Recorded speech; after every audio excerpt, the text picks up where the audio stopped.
Subscribe to Ancient Hands before we begin, would you? Because what you are about to learn is not recycled camping advice or modern marketing hype. During World War II, engineers developed a fabric so strong, lightweight and waterproof that it outperformed modern tarps and synthetic rain gear under extreme conditions. Soldiers relied on it in jungles, deserts and frozen landscapes, and, well, some original pieces still repel water decades later. Understanding this fabric reveals forgotten engineering principles that remain relevant to survivalist historians and anyone who values durability over disposable gear. Why World War II forced engineers to rethink how fabric could withstand everything. During the war, soldiers faced conditions that civilian equipment could never anticipate. Constant rain, snow, mud and humidity destroyed traditional canvas and coated materials. Rubberized fabrics cracked in the cold, while waxed cloth wore through within days. Military engineers needed a material that could withstand folding, abrasion, chemical exposure and prolonged immersion without failing. The solution was not heavier fabric or thicker coatings, but a new approach that combined weaving, fibre selection and chemical treatment. They had to make a fabric that could move with the soldier, resist the elements and stay functional over months of rigorous use. So, what really set this remarkable World War II fabric apart from anything that came before or after it? Well, let's take a closer look. The real secret, you see, was in the fibres and the treatment. Engineers relied on tightly woven natural fibres like linen and cotton, but here's the clever bit. They treated them with a combination of oils, metallic salts and polymerizing agents that actually penetrated the fibres, instead of just sitting on the surface. When the fabric got wet, the fibres would swell a little, closing up those tiny gaps in the weave. Water simply couldn't get through, and yet the fabric stayed flexible, breathable and, well, surprisingly lightweight. Unlike modern plastics, which often crack under stress, this treated fabric absorbed impacts, resisted tearing, and just kept on shedding water, even after years of folding and rough use. So, why did this fabric outperform modern tarps in real-world conditions? Let's find out. Plastic and synthetic tarps rely on a surface barrier to block water. This makes them effective for short-term use, but, you know, they tend to fail under prolonged exposure, high winds, or even just folding.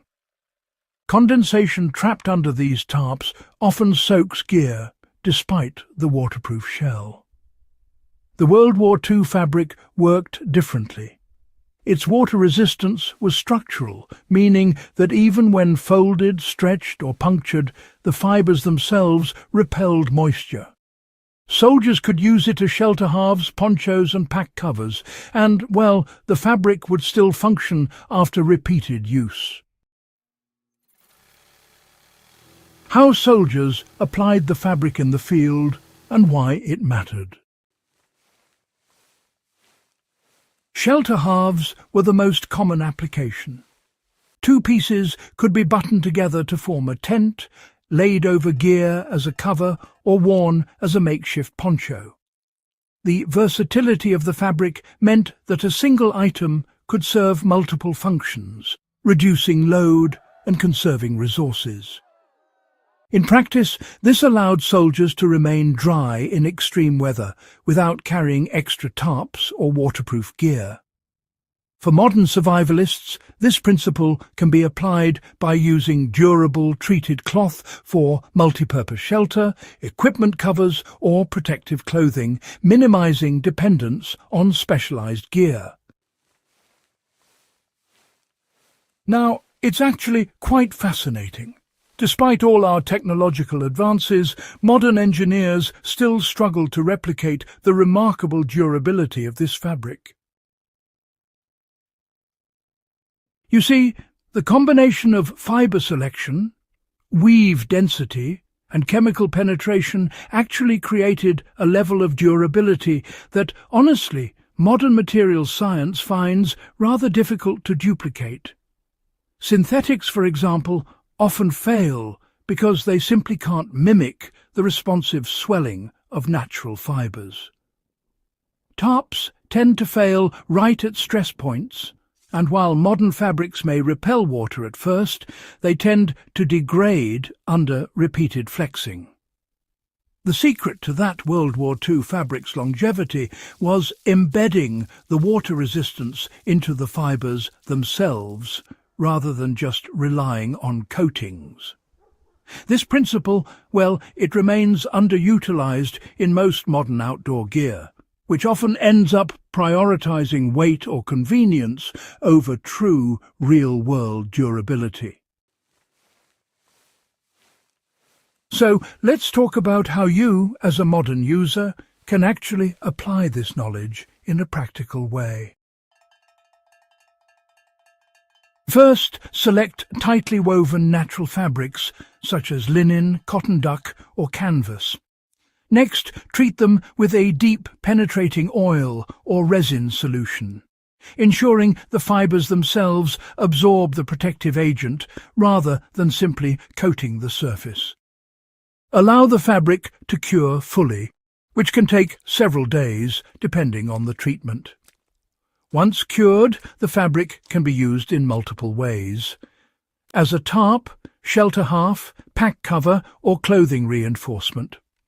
The goal here is to replicate the structural water resistance the World War II fabric achieved, emphasizing longevity over temporary convenience. Now, why does this fabric represent a lost lesson in engineering and survival? Well, it's really about understanding the ingenuity and practical thinking that went into its creation. Modern gear often sacrifices durability for lightweight materials, convenience, or mass production efficiency.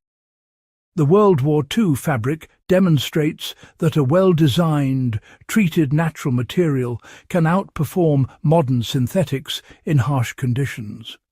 It teaches that real-world performance relies not on marketing claims, but on thoughtful design, careful treatment, and understanding material behavior. Historical engineering like this continues to offer lessons that remain practical today, especially for those interested in survival, long-term preparedness, or historical recreation. So, subscribe to Ancient Hands if you value historically proven solutions that outperform modern shortcuts, and share this episode with fellow history enthusiasts and survivalists. The lessons embedded in this World War II fabric are more than a curiosity. They are a blueprint for building gear that lasts, protects and performs under conditions that modern materials often fail to endure.